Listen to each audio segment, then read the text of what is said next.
Bom dia, boa tarde, boa noite, sejam bem-vindos aqui ao Play Hits e no portal Hits News, para a gente bater um papo hoje, recebendo ela, a deputada eleita pelo estado de Pernambuco, Maria Arraes. Maria, seja bem-vinda, muito bom recebê-la aqui em nossos estúdios aqui na Play Hits e também para a gente bater um papo aqui para o portal Hits News. Eu queria, primeiramente, agradecer a sua presença aqui conosco. A gente estava na rádio também, né? A gente pôde conversar um pouco sobre o seu mandato. Eu queria que você falasse um pouquinho, né?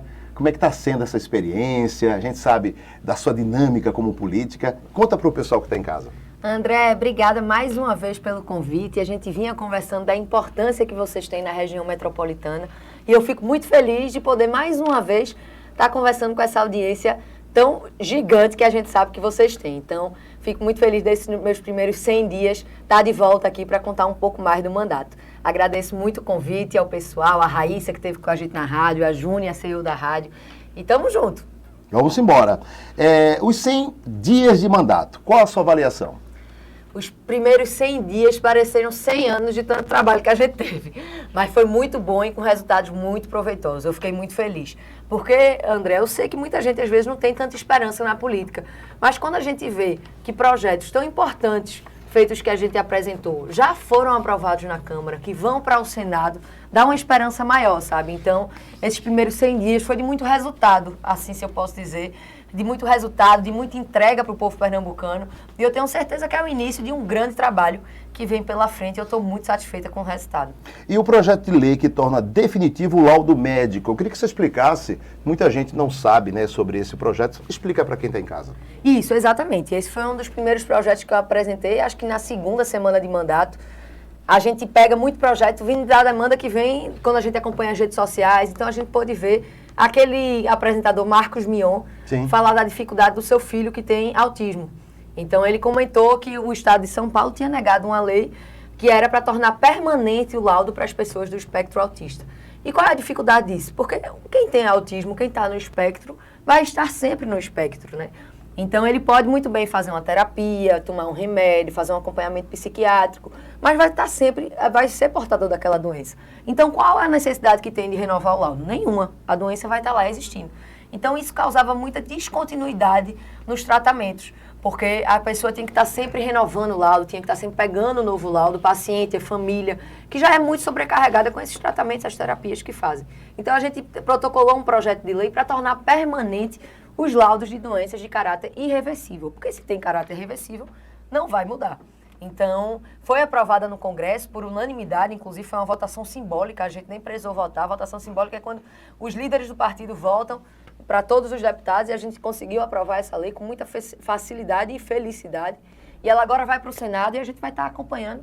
E eu tenho certeza que lá também não vai ter muita obstrução para poder votar. E eu queria que você falasse também sobre essa questão da igualdade, essa lei que você colocou, igualdade salarial. Como foi que surgiu? Por quê? De onde você... são relatos que você ouve, sua experiência como mulher. Fala um pouquinho, essa é a sua iniciativa dessa lei da igualdade salarial. A igualdade salarial, na realidade, que a gente aprovou na semana passada, muita gente diz, mas já existe a previsão de quando a mulher e o homem fizerem o mesmo serviço, vão ter que ganhar a mesma coisa. Existia a previsão, mas o que é que acontecia? Essa previsão tinha vírgula, tinha exceção, não era uma regra que tinha que ser seguida. Tinha muito espaço para excepcionalidades, para a gente poder relativizar essa lei. Então, o Congresso entendeu de uma maneira geral que era preciso criar uma lei que regulamentasse e que definisse como regra, como uma coisa que não tem inquestionável, que é a igualdade salarial entre homens e mulheres que exercem a mesma função. Então, além dele, por exemplo, prever a aplicação de multa para as empresas que não cumprirem essa lei, ele traz mecanismos de transparência, ele cria um canal direto para as mulheres que sofrem esse tipo de injustiça, conseguirem ligar e falar rapidamente com o governo federal. Então, além de também capacitar os gestores para entenderem a importância de ter mulher. E não é porque eu sou mulher não, mas tem pesquisas que dizem que quando as mulheres ocupam lugares de chefia ou de CEO em determinadas empresas, as empresas lucram muito mais e rendem muito mais. Acho que Júnior deve ser um exemplo aqui na rádio disso. É verdade. Então, a gente precisa aumentar e ampliar os espaços da mulher nesses espaços de poder, e essa lei da igualdade salarial, tenho certeza que vai trazer muito mais igualdade e diminuir essa diferença que já existia. Ô Maria, muita gente deve estar se perguntando, também se você não quiser falar, não precisa, fique à vontade, sobre essa questão. Você é irmã de Marília Reis, né? Sim. Como é que é a relação irmã em casa, essa questão pessoal de vocês duas? Vocês trocam figurinhas, ela te ajuda bastante, muito, né? Muito, ajuda muito. Ajuda muito. Na realidade, a experiência que Marília teve foi muito importante para eu não cometer os mesmos erros que ela cometeu ou aprender muito com ela, com os acertos que ela teve também. Então, Marília é minha irmã mais velha, né? Ela São não quantas gosta irmãs? quando... São quantas São três. Três. São 3 irmãos. Aí, Você é a caçula? Eu sou a caçula. Marília é do primeiro casamento do meu pai, aí tem meu irmão do segundo casamento e eu também do segundo casamento. Eu sou a mais nova, são 10 anos de diferença. Ela não gosta quando eu digo isso, mas, mas a gente tem uma relação muito boa. A Marília me ajuda muito e a experiência dela é muito boa e sempre muito válida para poder me ajudar a encurtar os caminhos, né, das coisas fáceis que ela do caminho que ela já construiu, e também me ajuda a não cometer os mesmos erros. Então é muito bom ter uma pessoa do meu lado para poder me ajudar nessa caminhada. E ela sempre relatava muito a dificuldade da mulher na política, né? Sim. E por muitas vezes eu confesso, e até já disse a ela, dizia, não deve ser bem assim, né? Mas é muito difícil mesmo a gente ser mulher na política. Por muitas vezes nossa voz é descredibilizada, não escutam a gente, não tratam a gente como deputada, chegam numa roda, falam com todos os homens, não falam com a mulher. A gente, quando está em comissão, quando a gente está em plenário, a gente é muito mais interrompida do que os homens. Então as dificuldades são muitas, mas é muito bom ter Marília do meu lado, que já passou por essa experiência, claro, e consegue me ajudar e aliviar uma dessas tensões que acontecem no caminho. Eu acredito. Muita gente fica perguntando, e eu fico curioso, fico imaginando, e algumas pessoas já me colocaram, imagina uma dobradinha, né? Imagina na política a Marília Reis e a sua irmã Maria Reis, né? Eu fico imaginando como que seria isso no cenário político, no governo do estado, numa prefeitura, uma prefeita, outra vice. Seria interessante, até porque vocês se dão muito bem, né? E sim. Ela... Nesse caso nem pode, né? Eu prefeito sei, e vice. assim... Mas é uma deputada federal, uma deputada estadual, isso, né? Isso. Uma governadora, outra deputada. Juntas. É bom, eu tenho certeza que Pernambuco ia ganhar muito, ia ter muito resultado. O combate à violência de gênero, fala um pouquinho sobre isso, Maria. A gente tem tido, na realidade, alguns projetos de lei importantes na Câmara Federal. Um deles, inclusive, eu tive a oportunidade de estar com a ministra da Mulher essa semana e pude relatar desse projeto que veio justamente de uma conversa com ela. A gente teve uma reunião das deputadas progressistas com a ministra, e ela falou da necessidade que tem de colocar como medida cautelar a tornozeleira em homens, né, que cometem violência contra a mulher. Porque o que é que acontece, André? A mulher, hoje em dia, quando ela faz uma denúncia de violência contra seu parceiro, contra seu pai, contra seu padrasto, seja lá quem for o acusado da violência, até que ela faça a acusação, por exemplo, se ela não fizer uma acusação nas próximas 24 horas da agressão, o agressor já não vai poder ser preso em flagrante. Então vai ter que ser instaurado um processo, vai ter que haver uma investigação. Então, nesse tempo entre a mulher denunciar e o rapaz ser preso, o agressor ser preso, existe um espaço aí que ela fica muito desprotegida. Porque ele sabe que foi denunciado, ele já foi intimado, ele sabe do... Então a mulher passa a correr muito mais risco. Então, se a gente colocasse como medida cautelar aquele agressor que está sendo acusado de cometer uma agressão contra a mulher, uma tornozeleira eletrônica, e um dispositivo nela, né, com a mulher, que permitisse descobrir essa aproximação, então seria muito mais fácil para a mulher se prevenir a sua vida e a vida da sua família, porque ela saberia que o agressor estava chegando. E conseguiria ligar para a polícia, se esconder, né? Então, essa é uma dos projetos de lei que a gente está pautando. Já conversei com a ministra ficou muito feliz com essa iniciativa, a gente vai marcar uma audiência, ela disse que quer apoiar o projeto. E eu fiquei muito feliz também, porque eu tenho certeza que se a gente conseguir avançar, vai diminuir ainda mais a violência contra a mulher. E que é diferente do projeto que você está também à frente, do assédio moral. Isso, é porque na realidade o projeto do assédio moral foi um projeto que é dentro do Estatuto da Ordem dos Advogados. Eu sou advogada. Sim.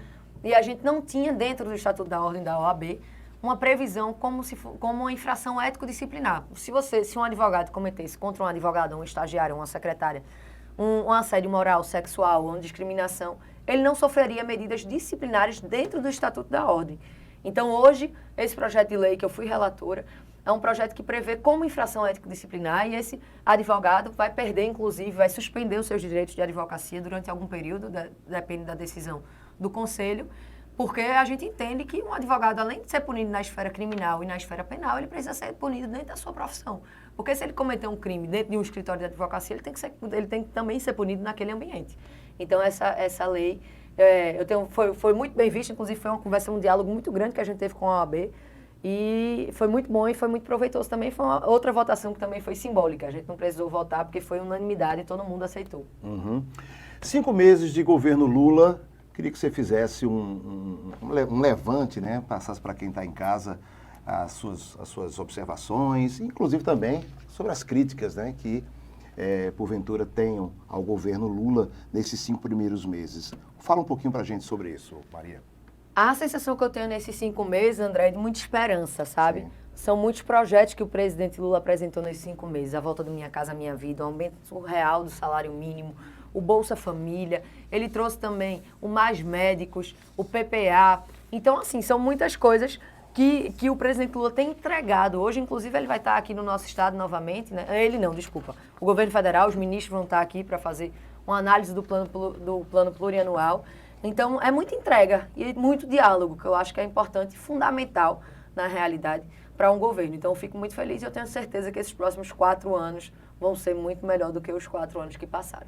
Falar em diálogo, como é que é o diálogo, né, do seu gabinete com os prefeitos, né? Porque são interesses à parte, a gente sabe que são partidos diferentes, a gente sabe que você tem toda essa sua experiência já. Como é que você trata os prefeitos das cidades? Fala um pouquinho desse diálogo com as prefeituras. Sim, André, a gente entende que, na realidade, apesar de ser partido diferente, ser ideologia diferente, o Estado é o mesmo. E o interesse da gente, daquele gestor sério, obviamente, é trazer mais recursos para Pernambuco, fazer Pernambuco evoluir, fazer Pernambuco ocupar aquele espaço que ele já teve um dia. Então, a gente conversa, dialoga, porque sabe e entende da importância que os prefeitos têm. Eles estão na ponta, eles estão no seu município, eles sabem a necessidade do povo muito mais de perto do que eu, que estou em Brasília. Então, a gente precisa manter esse diálogo. A gente precisa conversar, precisa estar junto.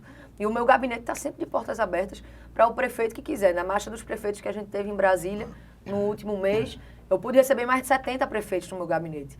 Eles trazendo as demandas, trazendo o que precisava ser feito, o diálogo que podia ser feito junto com o governo federal, para a gente poder articular. Então, é muito importante esse diálogo, porque a gente entende e sabe da necessidade de estar conversando com quem está na ponta e que está trazendo, obviamente, as demandas mais próximas do povo.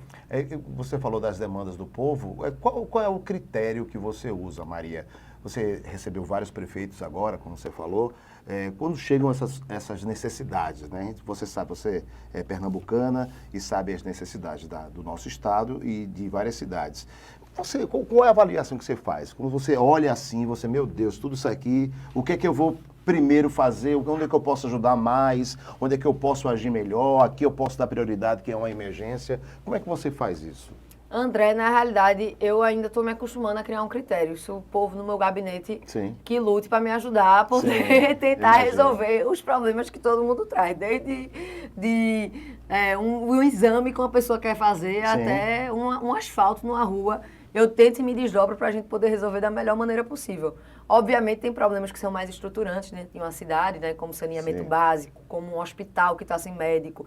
Então, a gente tenta fazer essa articulação dos prefeitos junto com os ministérios, na posição de vice-líder do governo, para a gente conseguir trazer e resolver aquele problema de uma maneira mais rápida. Mas eu confesso que eu ainda estou me adaptando nessa parte de prioridade, porque para mim fica tudo uma prioridade, porque sempre vai ter alguém precisando.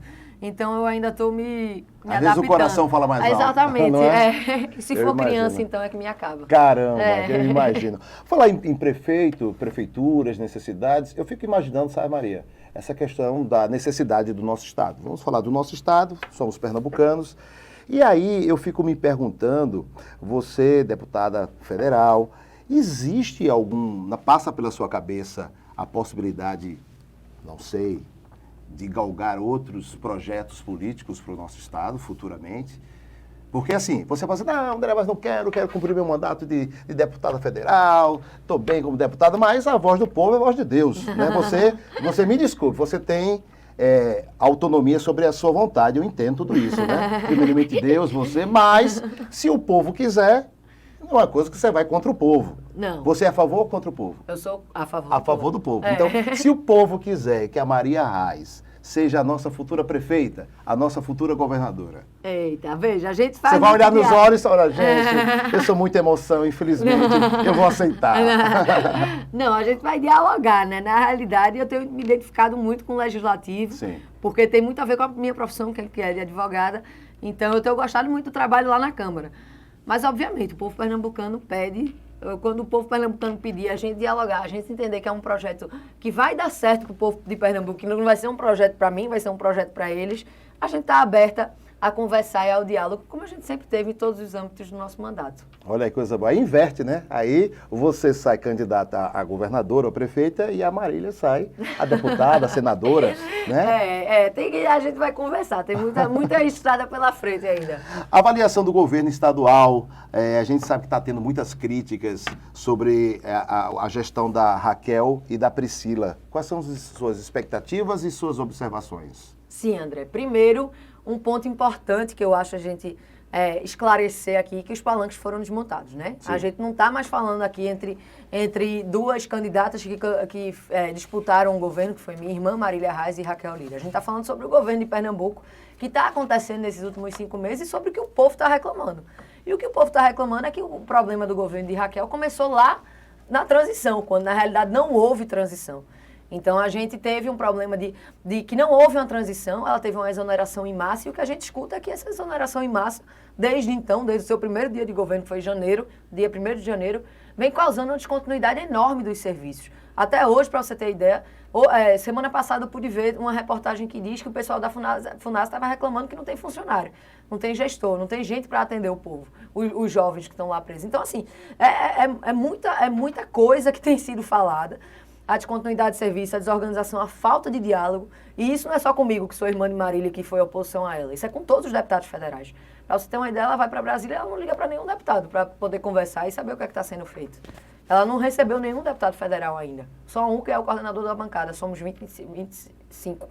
Então, tem muito ainda que precisa ser feito, mas a gente torce pelo estado de Pernambuco e eu tenho certeza que vai vir, se Deus quiser, coisa boa pela frente. Mas agora esse início de governo não me deu muita esperança, não. Muito pelo contrário, me deu muita preocupação, que eu acho que a gente vai retroagir aí alguns anos de conquistas que a gente teve.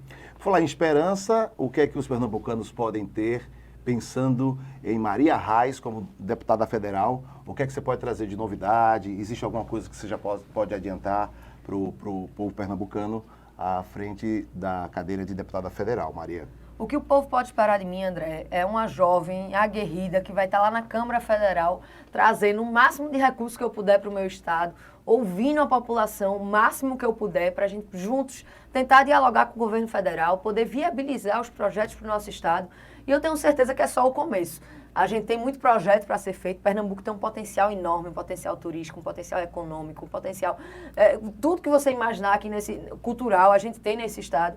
E a gente precisa só ajustar as coisas para poder valorizar o que a gente tem de melhor. Então, vocês podem esperar uma deputada que valorize isso e que busque o que for necessário para poder trazer essa valorização e reconquistar o espaço de Pernambuco no nosso país. Que bom. No nosso portal Hits News e aqui pela Play Hits, recebemos hoje a deputada federal Maria Reis conosco. Maria, obrigada, que bom André. ter você, você é uma querida. Obrigada. Portas abertas aqui, o nosso portal, a Rádio Hits FM, com muitos ouvintes aqui, gostando e, claro, querendo saber mais sempre dos seus projetos, dos seus sonhos, dos seus ideais, que é muito importante, porque a gente vive de sonhos e transformar esses sonhos em realidade, que a gente sabe que você pode fazer isso por todos os pernambucanos. Se Deus quiser. Obrigada, André. Acompanhe a gente nas redes sociais, a gente vai estar lá conversando com vocês, dialogando, mostrando nossos projetos, @Maria Reis. E tamo junto, é só o começo de muito trabalho pela frente. Obrigada, André, mais uma vez. Obrigado você.